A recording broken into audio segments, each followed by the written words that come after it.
Hey, you are now locked in the hard reset with Jeuse Kastoan. Let's go.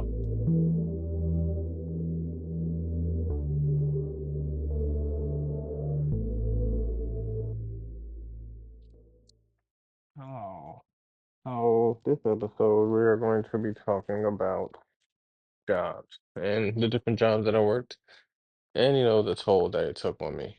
Um, my first job was at Garden Ridge. They sold pots and stuff for the garden. I mean, it's in the name. I don't know what else to say. Um, there it was a trial basis at first, and basically, if they liked how you worked, they would keep you. And it was like a group of us. I noticed early on that people were goofing around and having fun at work, but not really working as hard. And I always noticed that the managers were like just there observing from the distance. So at that point, I was like, okay, well, I'm not gonna engage in that. I'm just gonna try to work and focus on that and try to get this job. So in the end, I ended up getting the offer to work there part time, and if I remember correctly, I do think I took it. And then as soon as I went to college, I stopped working there and just went to college and worked at Whataburger when I came home on the weekends. Um, I did that for a while. Whataburger was pretty cool, best fast food restaurant ever, and the people there were nice. I learned a lot. Uh, I hated cleaning windows, but I knew that everyone needs to work and everyone needs something to do, so they would have me do that. Um, Other than that, I worked there and I was going full time, and then I picked up a job at Walmart once I moved out the house. And Walmart was actually pretty chill. Management kind of sucked. Um, Basically, I started as a car pusher, and then after 6 months, you can move in to be a cashier if you want to. And I told the manager that I wanted to move in, but she was really being passive about it and not really being proactive. So, me being unexperienced and not knowing politics, I went to the person above her. And, then at that point, when I went to the person above her, they basically moved me in as a cashier and forced her to do it. She didn't look happy doing it, but she had to because her boss told her to. So, um, that happened. And basically, I worked as a cashier while I was going to school. And then I worked in a deli. And then I went to overnight. And overnight was pretty good. Um, the only bad thing about overnight was, just tough hours. Um, Other than that, work was work. And then, at this point in time, I was a very high performer, but I was also a high performer who didn't expect, it's not that I didn't expect consequences, it's just that, I was a high performer. So I was like, I'm doing well. I'm one of the best people here. Like, they're not gonna get rid of me just because they think I'm annoying or something like that, which is a naive thing to think. But that's what I thought at that point in time when I was younger. And basically, what ended up happening was they switched the managers around on a night shift. And then the manager I ended up having on a night shift was the manager that I basically ended up forcing to promote me to cashier from being a carpenter. So you can imagine what that relationship was like. Um, it got bad to the point to where I felt like if I wanted to do well, I would need to leave under a new manager because this manager, they don't like me. And I would rather be in a situation where I have a clean slate and I could, prove my worth and not have someone dislike me for just wanting to, better myself. So, I ended up getting a transfer to another store. I did that. And then, once again, I was a very high performer. I worked pretty well. And then after that, you have the politics. They would tell us to do something like, we need you to work in these aisles. So I'll work on the aisle. And then, like, in the meantime, while I'm working on the aisle, I would travel to another aisle and talk to another associate and bullshit. And, just one time I did that, I noticed the manager just like stopping there out and just stare and just look at me. And I looked at him and I didn't move. I just went about talking to the associate I was talking to. And And I didn't see it then, but pretty much at that point, once that happened, it was in the writing. It was in the air. Something was gonna happen. So, um, that happened, and then once that happened, they proceeded to fire me. But you can't just fire someone just to fire them. So what they did is they would do these impossible tasks and tell me I need to do this and I need to do that, and it would be stuff that there's no way I could actually complete it by the end of the night. It was just impossible. So I would fail in completing these tasks, and then they would write me up for it. So they did all this and proceeded to, get the paperwork down and document everything, and then they let me go December 21st, 2012. I'm sorry, December 21st, 2012. I don't know if y'all remember the significance of that day. Remember the world was supposed to end that day, as well as Y2K in 2000 was supposed to end that day too. Nonetheless, I got fired when the world was supposed to end. The world didn't end, but my job did. So, I got fired from that, and then I proceeded to work in a warehouse. This warehouse, uh, it basically was like Amazon in a way. They basically ship medical supplies, and that's what I did. I unloaded and loaded trucks of medical supplies and shipped them out. Um, Main thing about that is at this job, I well, I noticed that they were doing some things illegally. So, well, first, let me start off with they. I started working there, and then they're telling like, yeah, we work overtime sometimes, and we have to get this stuff done to get these orders done. So I'm like, okay, that's cool. And then after one of the days that I worked overtime, I didn't get paid for it. And I was like, so am I getting paid overtime for this next check? And he was like, no, you're not getting paid overtime for the next check. I was like, well, I'm getting paid for overtime, right? And he was like, yeah, yeah. So talk to me at the end of the day, and I'll get it to you. So then I was like, okay. So I get to the end of the day, and I ask him about it again because obviously he disappeared and he is like dodging me. And he reluctantly pulls out a wad of cash and basically pays me cash for overtime. So then after that, the other worker I work with, this old head, he was like, "You're not getting paid for overtime, right?" And I was like, "No, I'm not getting paid for overtime." And he was like, "Yeah, because they don't pay overtime over here. It's tough, but we do what we can, but they don't pay for overtime." And I was like, "Oh, okay, yeah, yeah, I didn't know that, but yeah, I didn't get paid for it." He's like, "Okay, just making sure." And then at that point, I was like, "Oh, they don't pay overtime. This is illegal." Um, I'm not with that. So that happened, and then the I don't even know if he was a manager, but whoever he was, he basically blamed me for something that I didn't do and said I need to fix that and stop doing this. And sorry, sorry, but basically he was like, stop doing this. You need to do it this way, and stop making these mistakes. You need to stop making mistakes. And I was like, okay. So then I thought about it and I was just doing over it. And I was like, I didn't even do that. So why the hell did he come to me and blame me for it? And, I did another thing you're not supposed to. So I went up to him and I asked him about it. I was like, when you said I need to stop doing this and this, I was like, were you talking about me or were you talking about everybody? And he was like, I was talking about everyone. I wasn't just talking about you, I was talking about everyone. I was like, oh, okay. I was just making sure. Because I didn't do that. And he's like, okay, I understand. And then a couple weeks later, when we didn't have the other person working, the other manager working, he basically said, I need you to quit.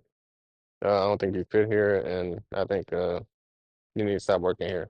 And I was like, what? He was like, yeah, I think you need to quit. I need you to resign. And I was like, I'm not doing that. Yeah, I'm not doing it. So after that conversation, I pretty much knew I was gonna find another job anyway. So eventually, I ended up not working there and stopped going to work, and I started working at Best Buy. Best Buy was basically where I learned sales.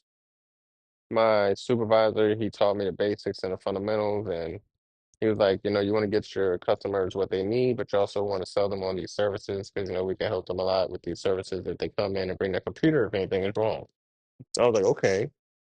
And he's like, all you gotta do is just talk to them and go through the sheet with them, with the sales and with the services and the prices. Just go through it with them, tell them the benefits of it, and you can't go wrong. So, I did this, and repetition is I forgot what the saying is, but it's like the cousin of learning or something. I don't remember. Nonetheless, I did this repeatedly, and eventually I got to the point to where I got a system, and I just learned sales, and I ended up being number one in the store and number one in the district based off of my sales. And I think number one in the district, it was by a large margin.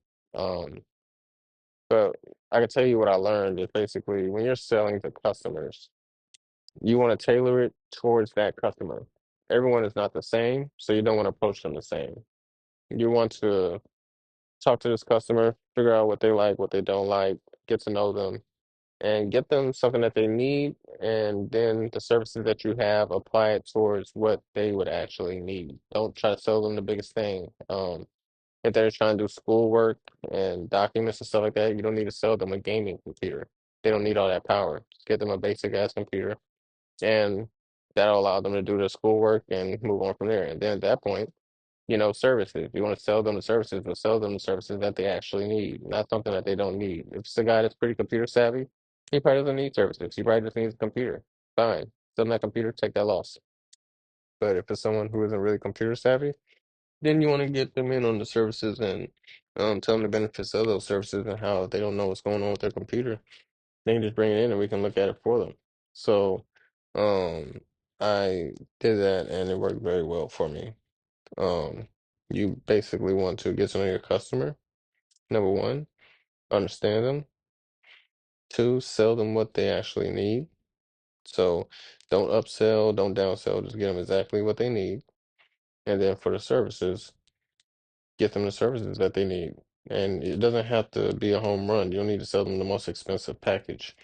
I believe solely in just nickel and diming to get the package that they need. Even if they don't want to make a commitment for the 3 year, they may still want to do the 1 year. So just get them the 1 year.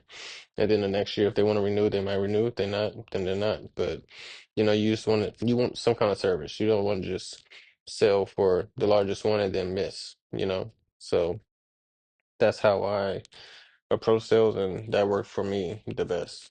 Um, Not to mention when you're selling, if you're selling the smaller services, eventually you will get that large service. And then, the smaller ones, they add up. So once they add up and then you add that large one that happens every once in a blue moon, it makes your numbers that much better. Um, the environment was nice, it was healthy, it was competitive, but it wasn't toxic. So I had a lot of fun at Best Buy and it's one of my best experiences. Pretty much after that, that was when the government started garnishing my checks for my financial aid because I needed financial aid to go to school in college when I dropped out. So they were basically taking the money out. And at that point, that's when I decided to go to the Navy. The Navy was the most mentally and emotionally taxing, physically probably too, but only during boot camp and the fitness season, the PFAs. Boot camp wasn't as bad because I worked out before I went, but the fitness season wasn't that bad either because I worked out year round. So once it came, I was ready to work out and I was wanting to get the highest numbers I possibly could. I was competitive. So, I'd stay in shape year round. So whenever I had to work out and pass this fitness test, I try to get the most push-ups I could or get the most sit-ups I could. I was just doing my best. And that's why, it wasn't really that taxing for me, but it was the most physically demanding because physically I did do a lot in the Navy.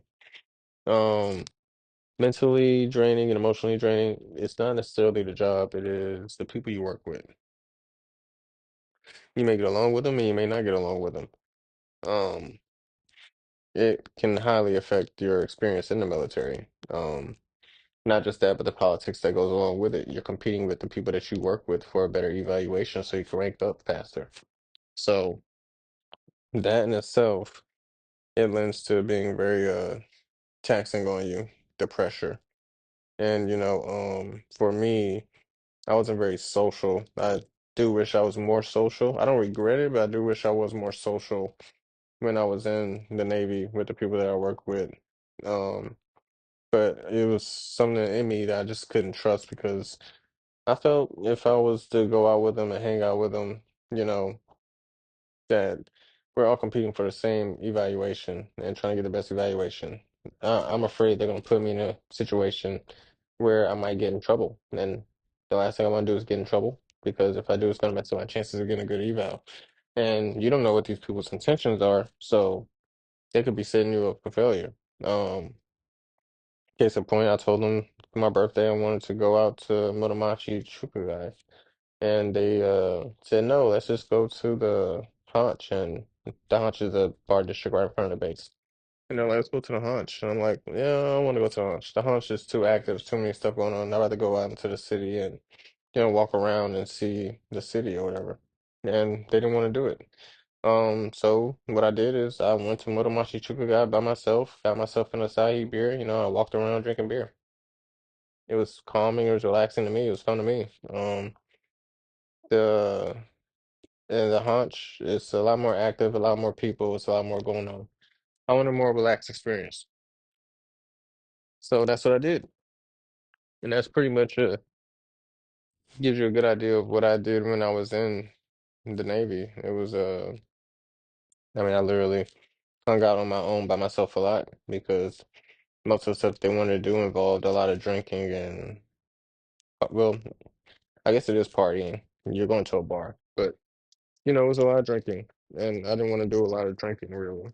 Um Even then it's not even just that like I said, they could put you in situations where you could be in a bad spot. Like I first got to base and I talked to the chief and he said you can't leave base and you can't go anywhere. You got to stay on base for right now until we get all your information set up. And I was like, okay. And literally the people that I work with, the first two people I meet, they're like, hey man, let's go out for lunch out in the town. I'm like, he told me I can't leave base. They're like, no, it'll be fine. Don't worry about it. I'm like, yeah, but chief said I shouldn't go. And they're like, no, no, don't worry about it. It'll be okay, man. Come on, just come hang out with us and let's go eat outside. I didn't do it. But that alone told me, I was like, they're not for me. If they were for me and they cared about me and my well-being, they wouldn't put me in a position to where I would get in trouble and, fuck my shit up. So, at that point on, I I already had my antennas up and was being very careful about who I hung with and what we did. Um, Add that to the fact that I barely slept. There was some days where I worked basically I was up for like 24, 27 hours. And I was from working and then still doing my regular duties and going to muster and working with the division and going to events. So, um, it was very taxing, but I wouldn't say the work was taxing. It was just the people. It took a lot of energy to be around everybody. So, for me, I would say the Navy was the most hard in regards to being emotional and taking care of my mental space. After that, my next job was at Q Health, which is no longer there anymore. They folded. Um, it was manufacturing. And pretty much manufacturing, it was overnight, but people were nice, people were good. The work was I learned it pretty quickly. So it wasn't that bad. I actually enjoyed it, got promoted, and then took the supervisor job, night shift again. But this time in California at Applied Medical. And that job was nice too. It was a good environment. That was the first time, it wasn't the first time, but it was the first time since the Navy that I encountered people trying to make you look bad to the management by trying to point out all your inefficiencies and things that are going on. And it wasn't it was annoying, but it wasn't like emotionally draining. It was just like, okay, well they're gonna do this and I'm gonna do this.